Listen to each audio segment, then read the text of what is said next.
Terima kasih buat kalian semua yang sudah meluangkan waktu, yang sudah memilih untuk berhenti sejenak dari hiruk-pikuk kesibukan, lalu duduk diam di tempat kalian masing-masing.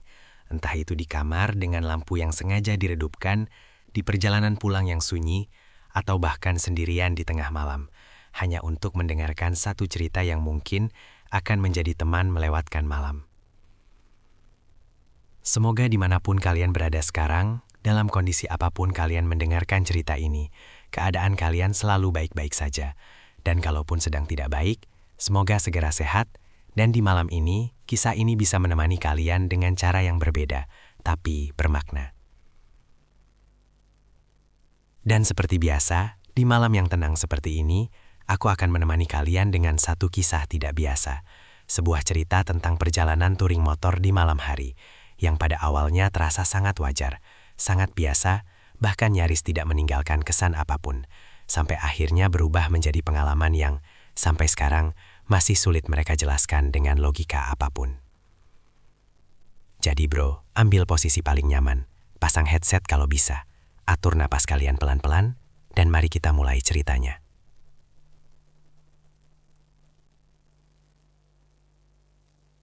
Kisah ini dialami oleh 4 orang sahabat yang memiliki hobi yang sama, yaitu touring motor di malam hari. Bukan untuk mencari sensasi atau kebut-kebutan, melainkan sekadar menikmati jalanan yang lebih lenggang, udara yang lebih dingin, dan obrolan ringan yang biasanya justru terasa lebih jujur saat malam sudah terlalu larut. Kita sebut saja mereka Aldi, Bima, Raka, dan Dion. 4 orang dengan karakter yang berbeda-beda, tapi punya kebiasaan yang sama, yaitu keluar malam hanya untuk berkeliling kota, ngopi di tempat sederhana, atau kadang menyeberang ke kota sebelah kalau merasa suasana mulai membosankan. Malam itu sebenarnya tidak ada rencana apapun yang aneh, tidak ada niat khusus, tidak ada firasat buruk, dan tidak ada satupun dari mereka yang berpikir bahwa perjalanan ini akan menjadi sesuatu yang layak diceritakan kembali. Mereka hanya ingin cepat sampai ke tujuan, menghabiskan waktu sebentar, lalu pulang dengan selamat, seperti malam-malam sebelumnya.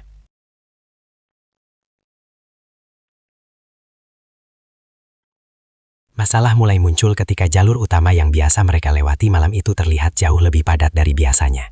Ya mungkin karena malam itu adalah weekend, jadi wajar kalau kendaraan menumpuk, lampu merah terasa lebih lama, dan rasa lelah mulai pelan-pelan muncul.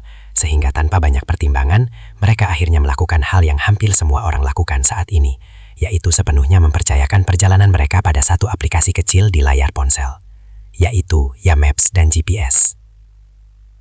Aplikasi itu menyarankan sebuah jalur alternatif, jalur yang katanya lebih cepat, lebih sepi, dan lebih efisien, sehingga Aldi yang berada di posisi paling depan, tanpa berpikir panjang dan tanpa merasa ada yang perlu dicurigai, langsung mengikuti arahan tersebut, karena selama ini jalur alternatif selalu terasa aman. Dan disitulah bro, sebuah keputusan kecil yang terlihat sepele mulai diambil, keputusan yang pada saat itu sama sekali tidak terasa penting, tapi perlahan, tanpa mereka sadari, mulai membawa mereka ke arah yang sama sekali berbeda.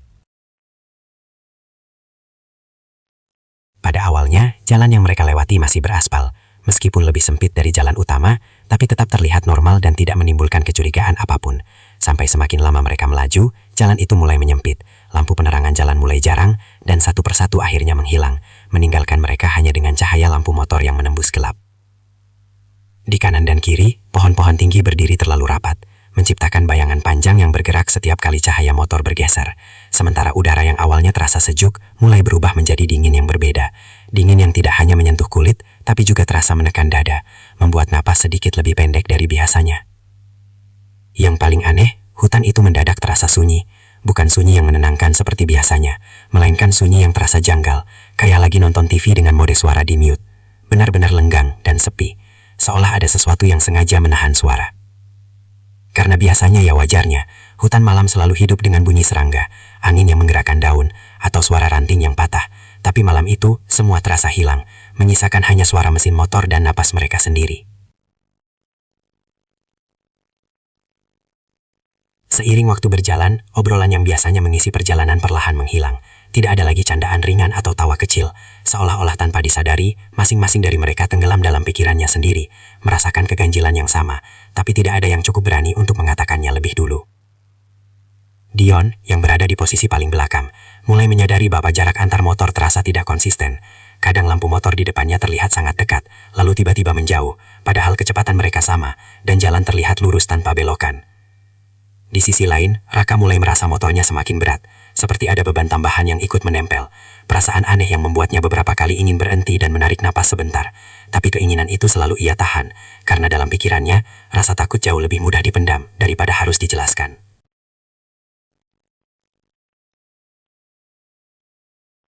Tidak lama kemudian, mereka tiba di sebuah persimpangan dengan 3 arah jalan yang semuanya sama-sama gelap dan sama-sama masuk lebih dalam ke area hutan. Dan ketika mereka melihat ke layar ponsel, sinyal mendadak hilang.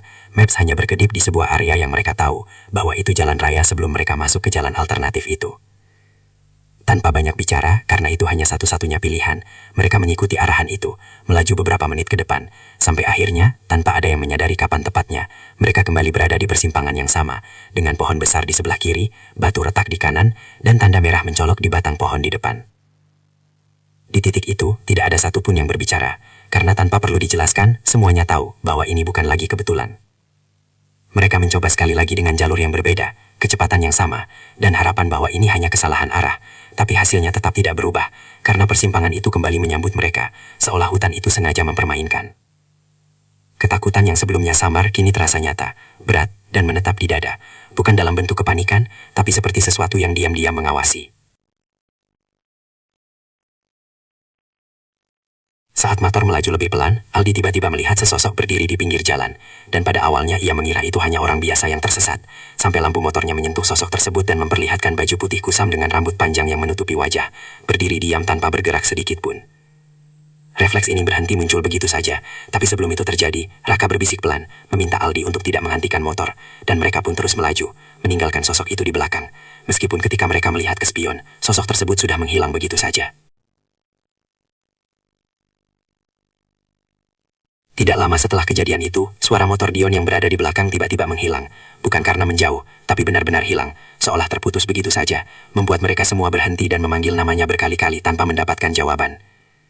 Di saat yang sama, semua mesin motor mendadak mati, meninggalkan mereka dalam gelap total. Sampai dari kejauhan terdengar suara motor lain yang pelan, mengelilingi mereka, padahal tidak ada satupun lampu yang menyala. Di tengah kepanikan itu, muncul seorang kakek dengan pakaian lusuh yang entah sejak kapan sudah berada di sana. Tidak berjalan mendekat, tapi seperti sudah menunggu. Lalu dengan suara datar ia mengatakan bahwa jika mereka ingin keluar, mereka harus mengikuti jalur yang ia tunjuk, dengan satu pesan yang diulang dengan nada serius, yaitu jangan melihat ke belakang. Tanpa bertanya dan tanpa ragu, mereka menuntun motor perlahan, melangkah dengan perasaan berat, seolah ada sesuatu yang mengikuti dari belakang, ditemani suara tawa kecil yang terdengar dekat tapi tidak pernah terlihat, sampai akhirnya mereka mencapai jalan beraspal dengan lampu penerangan dan udara kota yang terasa jauh lebih hangat. Keesokan harinya, Dion datang sendiri dalam kondisi normal, dan terlihat bingung saat mendengar kepanikan mereka, karena menurutnya, ia tidak pernah masuk ke hutan, dan motornya mogok di awal jalur sebelum masuk jalan alternatif itu, meskipun di jok belakang motornya terdapat tanah merah dan bekas telapak tangan kecil yang menghadap ke depan. Sejak kejadian itu, mereka tidak pernah lagi mengikuti jalur alternatif di malam hari, bukan karena tidak berani, tapi karena mereka tahu, mungkin memang ada beberapa jalan tidak untuk dilintasi. Terima kasih buat kalian yang sudah mendengarkan sampai selesai. Jaga diri kalian baik-baik bro, dan ingat, selalu berdoa sebelum memulai perjalanan, dan semoga kita semua selalu dalam lindungan Tuhan. Sampai jumpa di cerita berikutnya.